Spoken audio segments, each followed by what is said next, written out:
Hello guys, my name is Peter. I'm one of the trainers here in this gym. I'm here with... I'm David. So I own the Traveling Athlete page. Happy to be here, based in the States, but pop over to London on quite a regular basis. And here we are, man, working out on the Saturday. Nice one. So David's kind of joined me today for this workout. I know he's got some stuff prepared. Yep. But tell us a little bit more about this traveling athlete business that you got going on. Yeah, man. So we started Traveling Athlete about 5 months ago, and it's about people who are on the move but still find a way to prioritize their health, right? We're all super busy. Life is just hitting us hard, but people who find the time and the space to still take care of their body, I think puts them in a situation where they can perform better in their life, they can perform better in their relationships. And in my mind, I think we're all athletes at the end of the day, right? There's professional athletes, there's corporate athletes. So this is something that allows everyone to just tap into that inner athlete and perform and be their best self. Are you more like the corporate? Yeah, I'm definitely more the corporate athlete. What's interesting is that corporate athletes, so professional athletes, right, typically have the periods of the year where they're performing, right, the season, and then they have the off season. What's interesting about the corporate athletes is that there sometimes is no off season. No season. Right? You're kind of going like throughout the year, and so this is where people can burn out. And so finding those avenues to help yourself rest and recover is super important, man, because you can get lost in everything going on. But yeah, corporate athlete, but I definitely do like strength training as well. I get in the gym about 4 days a week at a 4 days minimum. a week, okay. Yep. How long have you been going to the gym? Probably 3 years at this 3 point. years, wow. You're quite big, man. I've been really focused on it, man. Now, in college, I did do some rugby and basketball. So I have like a training base like from my uni days, but I fell off of that when I started working. So I started training again about 3 years ago, and I've been as consistent as I can, man. I mean, that's the one boundary everyone in my job knows that. Like, look, don't distract me when I'm in the gym, but they can have every other hour of the day after that. What do you actually do for work? Yeah, so I work as a product manager at a software company.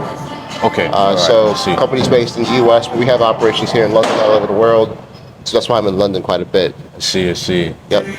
When did you move? Was it like a recent thing? So I don't live in London. I split my time. 5 months London, 5 months in DC in the States. Oh, goodness me. Okay, And that makes sense, the whole traveling thing. Yeah. Wow. Yeah. So I mean, traveling athletes about how I figured out how to, and I have a few other people in the movement as well. I figured out how to be consistent with nutrition on the road. That's super hard, man. How do you get your meals and your protein, your macros? Like, it's hard enough to do it when you're in one place, but when you're traveling, you're in Australia one day, and then you're in like the States another day in London. Like, how do you make sure you're consistent? We got a workout for us. Yeah. So tell me, what are we doing today? So we're gonna do back and biceps. Okay. Back and biceps. So I have 3 compound movements. So I want to hit that lat pull down to really get the lats activating. Then I want to shift the plane of motion from vertical to horizontal with the rows. All right. The seated one. The seated rows. Yep. Yeah. The neutral grip pull-ups to hit the back, also the brachialis as well. Get that width in the arm. Then a bunch of bicep isolation exercises. So should be fun. Lift heavy, and get after it, man. All right. Awesome. Yeah. Let's do it. Let's do it. So how would you say, like, on the form on this one? What would you like? Any advice, like, to get it right? I really try to think about the mind-muscle connection and pulling through the lats. So not necessarily pulling through the arms, like pulling through the lats. Yeah. To get that maximum contraction. And I have my chest kind of protruded so that I can really pull it down and stretch this muscle to the maximum degree. And maybe like on the like fingertips, would you say like pulling more or gripping more? It's like my fingertips are like a hook. Hook, right? Yeah, like hooks. Yeah. Okay. And then the back does the pulling.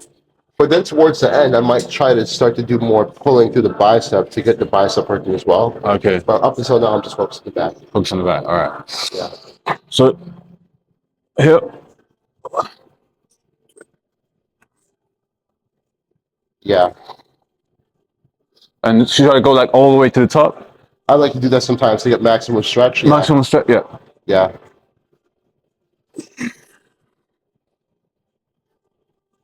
Yep. And this one, I can lift a lot more than the wider grip. Yeah, There's a lot more bicep involved, but makes sense. No, I like it. It's like you're hitting two birds with one stone. You can get the back activation and the bicep. So typically I'll do one warm up and then 5 working sets. Sorry, one warm up and 4 working sets. okay. And like how many 18. working sets we doing today? 4.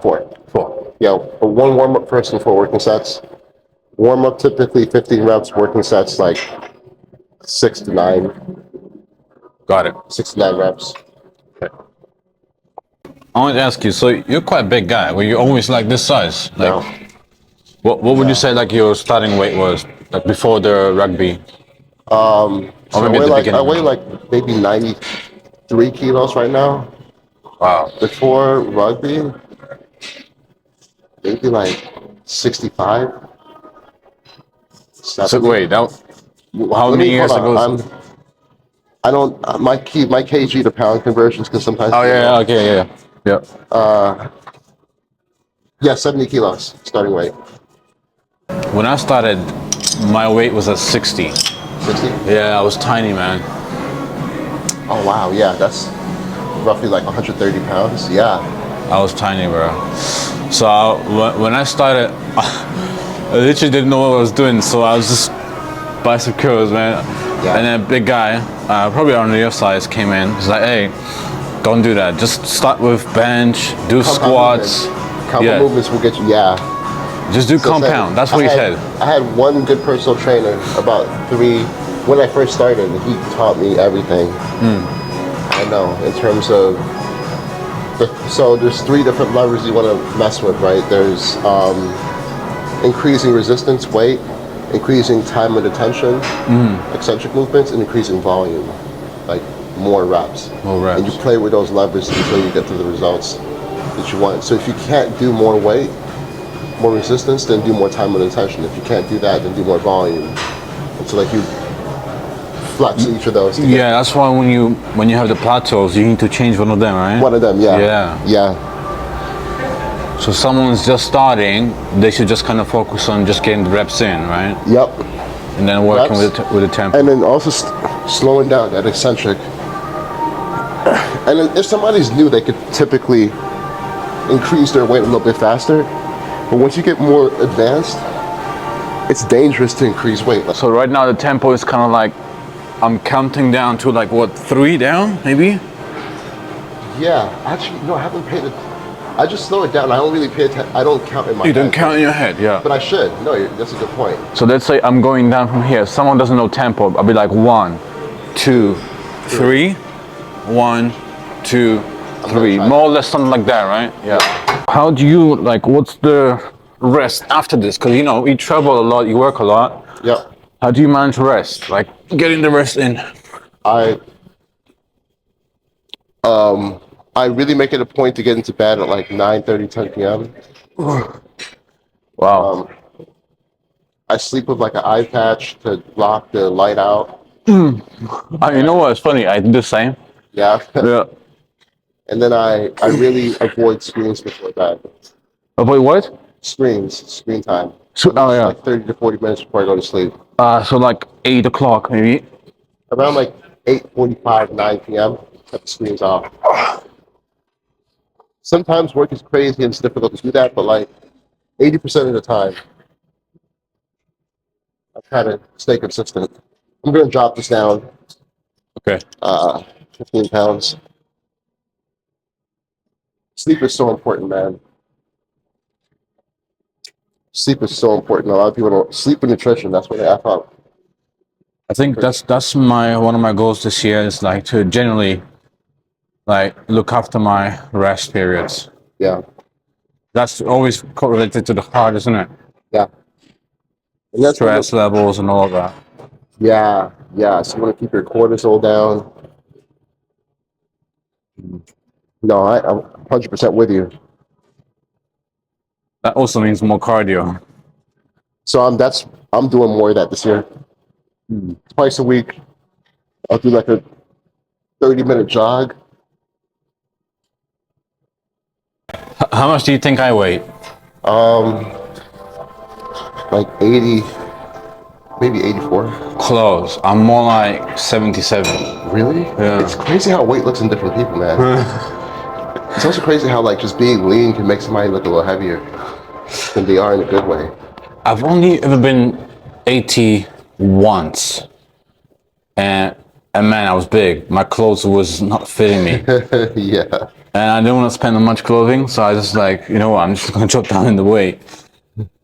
Alright, here we go. So how many do I do now?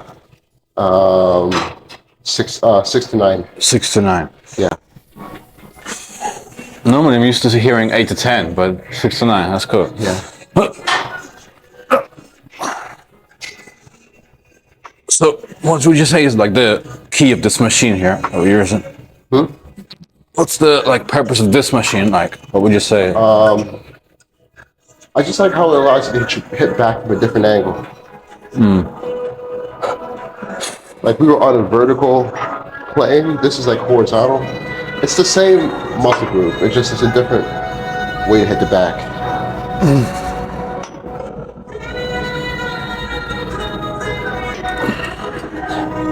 This is the secret to back workout, Okay. and it's very simple.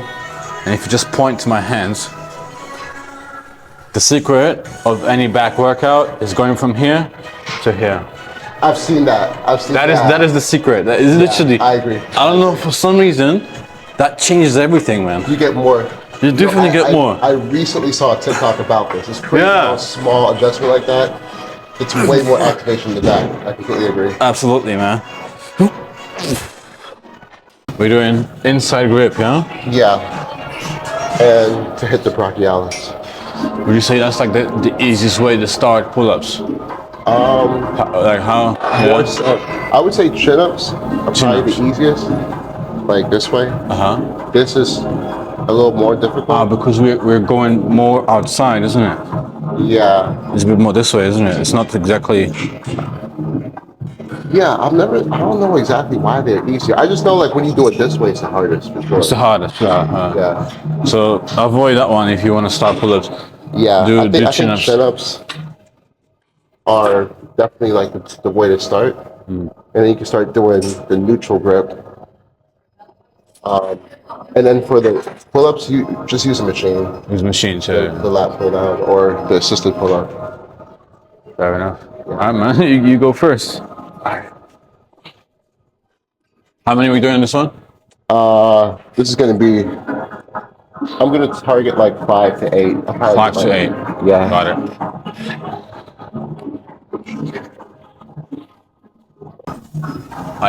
I'm sort of like awkwardly in between sizes. I can't quite reach. So I either have to like do a slight like this and adjust, or I have to step on this, man. I stepped on. You stepped? I didn't even try to. Fair enough. Yeah. All right. Say 8, right? 5 to 8. 5 to 8. If your form starts to break down, just stop. I feel like I need double rest now, man. Huh? I feel like I need twice the rest. Yeah. Oh yeah. No, give yourself. Yeah. Give your body some more time to rest.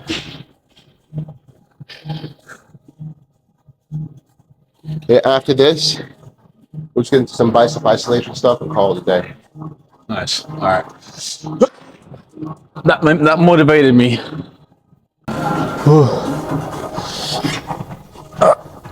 Yes, sir. Try to get like 4 or 5 good ones.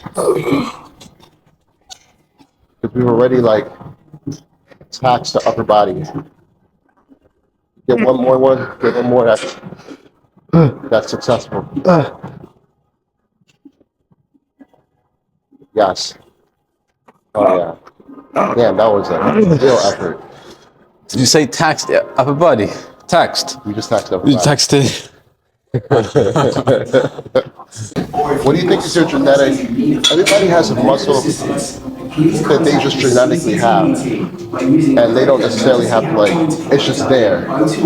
No, for me, I think my shoulders have just always been there. I've never had Strength? No, like aesthetically. Like, well, people just have a naturally built chest. Some people have naturally built quads. Like, just for me, genetically, I've always had shoulders, and I've never really had to do much. I'm gonna lie, they do. Like I don't. So what would you say you do? Oh, Please evacuate the chamber through the nearest and safest exit. Do not go back into the chamber. but it's hard to. I mean, it's not hard to pick one. It's hard to find one. I mean, maybe the upper trap. Maybe because I can. But I'm joking. No, I mean, Matt? I'll probably say like What do you chest. think? You think chest is good? chest, yeah. Do you know what? I kind of always felt like I don't have the underline thing. Like it's Hard, not. man. The lower chest is hard. It's hard. I always find it to be I know difficult. friends who they have really developed arms, but no chest. And if you've ever seen that, it's a very strange looking physique. It's almost like you would rather have tough having your arms, but a developed chest. Having like no chest, but everything else developed looks very strange. Just when you take your shirt off, it's like, This grip? yeah. Or this? that's what I'm doing. This one, yeah? No, I'm doing it like around. You're doing this one, yeah? Yeah. Like this. I guess that would be narrow grip. Hold on. So, I like this one. It's like, I'm doing something in between, so I'm not all the way out here. I'm not all the way up there. I'm like around there. Yeah, okay. Around there. Alright, how many did you say? 8. 8.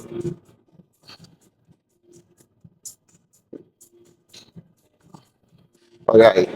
Your biceps really activating, man. Yeah, It's crazy. it's the pull-ups. Bro, it's really activated. You got a crazy pump going on.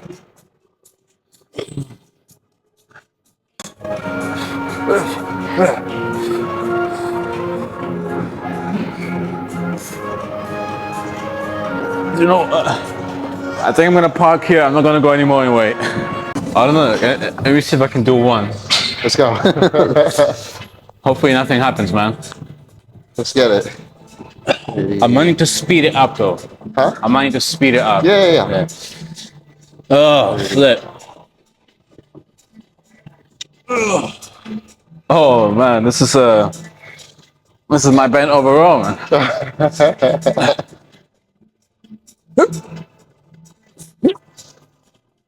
Nice. Oh, Nice. okay, I can do two. I can do two. Come on.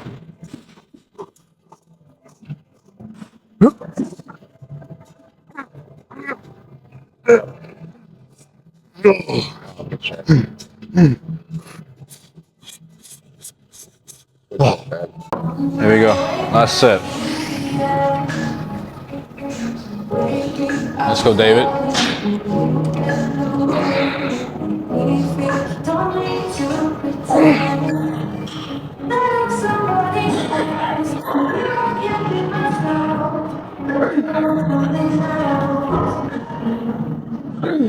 That's crazy weight, man.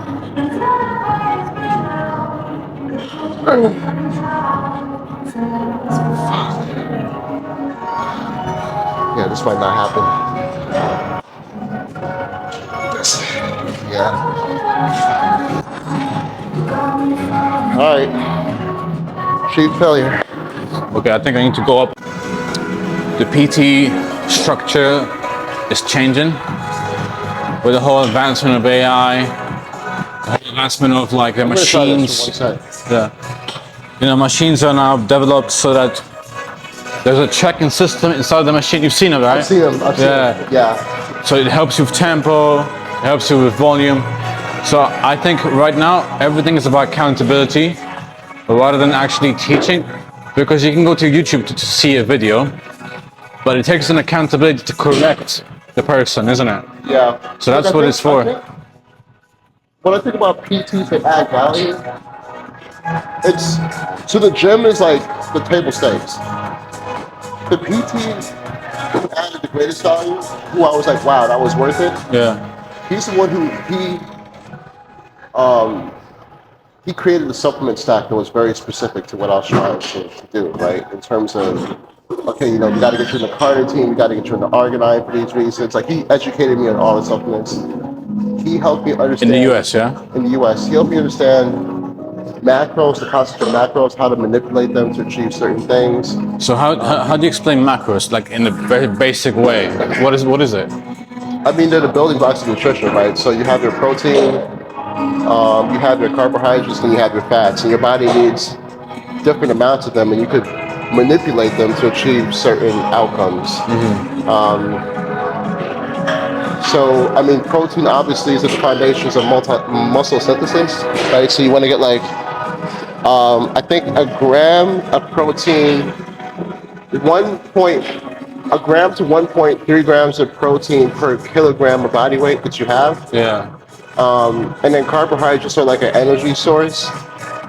So when you're looking to add weight and fuel yourself for performance, like carbs are important. And then fats are like unique fats for the body, specific fats that you need for the body to perform. Yeah. So if you're in a situation where you're trying to gain weight, that's what you're saying. Like you're gonna have a different amount of carb, protein targets compared to when you're trying to like cut. So right now, like I'm trying to recount myself a little bit.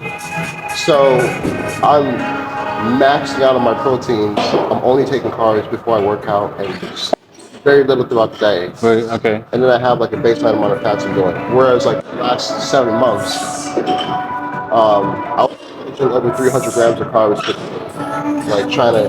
I'm not gonna lie to you. When I was a student, carbs was my method, man, to survive. Like without carbs, oh, it's so hard, bro. Like focus at university. It's an energy, Oh man. energy source. I get that. And even now, like I like carbs, but I cannot drop them so much that I lose energy and No, you can't. yeah. So no, it's interesting because then you begin to establish a strategy. So like now I know my protein needs to be at this level, my carb, and then here's the interesting thing. Like your body can only absorb so many grams of protein per hour, right? So if you need to get a certain amount of protein per day, because I've studies show Oh, I like, see what you're saying. Okay. like 30 to 45 grams, 50 grams per hour is the most your body can absorb and use for muscle synthesis Well, per meal, yeah. per meal, per hour. Like Okay, so yeah. if I need to get like 250 grams of protein per day, I can't just take them all in one sitting. Like I have to like spread them out across the day, right? And That's interesting. Okay. Yeah, what I've seen most consistently is like about 30 to 45 hours is what the body can process. So then you have to like spread it out over the course of 7 or 8 hours to get your target. That's why those guys who are like big, they eat multiple times. Yeah, Small portions, multiple times. exactly. And what is this? Protein, man. Protein?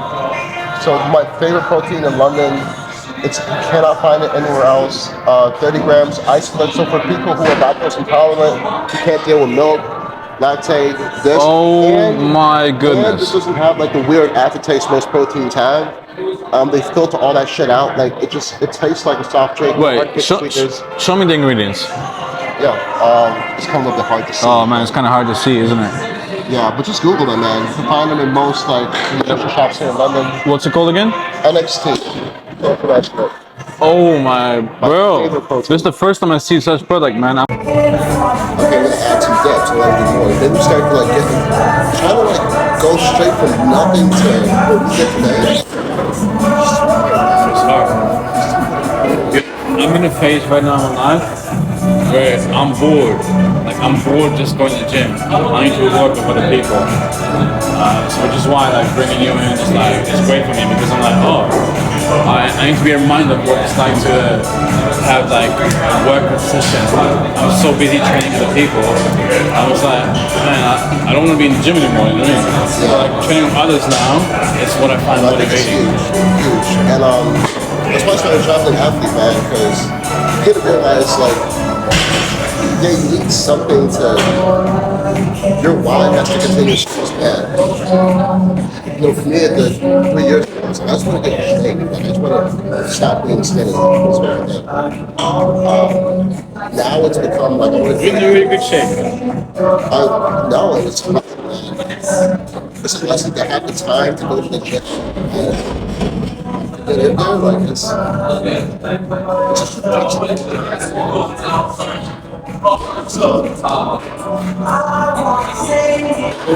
Well, thank you guys. This is David again. You can subscribe to his Instagram. What is it? traveling athlete. Traveling Athlete.